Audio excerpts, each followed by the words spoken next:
নমস্কাৰ বন্ধুসকল, এটা নতুন ভিডিঅলৈ আপোনালোকলৈ স্বাগতম জনাইছো। এলোভেৰা অৰ্থাৎ ছালকুঁৱৰীৰ আমাৰ স্বাস্থ্য আৰু আমাৰ জীৱনত বহুতখিনি উপকাৰিতা আৰু লাভ আছে।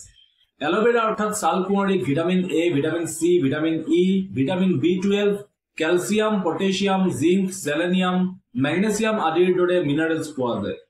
ইয়াৰ উপৰিও এমাইলেজ আৰু এলকালিনৰ দৰে এনজাইম, অক্সিনছ আৰু গ্লিবেলিনৰ দৰে হৰমনছ, সেপোনিন, সেলিসিলিক এসিড, এন্থ্ৰকুইনন আদিৰ দৰে কম্পাউণ্ডছ পোৱা যায়, যি আমাৰ স্বাস্থ্যৰ বাবে সাংঘাতিক উপকাৰী।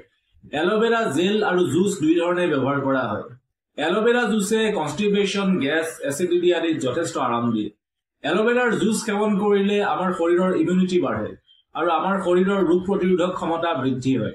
এলোভেৰা জুচ সেৱন কৰিলে আমাৰ শৰীৰ ডিটক্সিফাই হয়, অৰ্থাৎ আমাৰ শৰীৰৰ বিষাক্ত পদাৰ্থ বাহিৰলৈ ওলায় আৰু আমাৰ লিভাৰ ভালে থাকে। এলোভেৰাই আমাৰ কলেষ্ট্ৰল নিয়ন্ত্ৰণতো সহায় কৰে।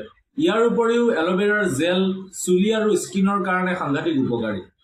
আজিৰ দিনত বজাৰত এনেকুৱা এটা স্কিন প্ৰডাক্ট অথবা হেয়াৰ প্ৰডাক্ট নাই য'ত এলোভেৰা ব্যৱহাৰ কৰা নহয়। প্ৰতিটো সামগ্ৰীতে এলোভেৰা ব্যৱহাৰ কৰা হয়। আপুনি এলোভেৰাৰ জুচ খালে আপোনাৰ পাচন শক্তি মজবুত হয়। আপোনাৰ শৰীৰত যদি সৰু সুৰা কটা চিঙা হয় আৰু আপুনি যদি এলোভেৰাৰ ৰস লগাই দিয়ে, তেনেহলে সোনকালে শুকায় আৰু জ্বলন কম হয়।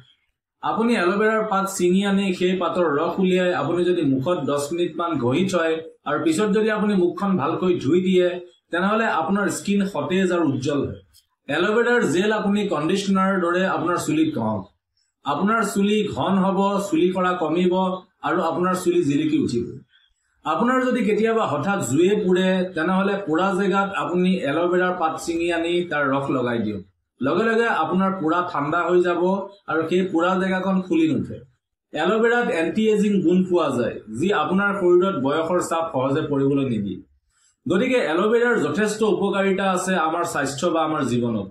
আৰু এলোভেৰাৰ গছ আপুনি অতি সহজতে আপোনাৰ ঘৰত আপোনাৰ ফুলৰ টাব আদিত ৰুব পাৰে।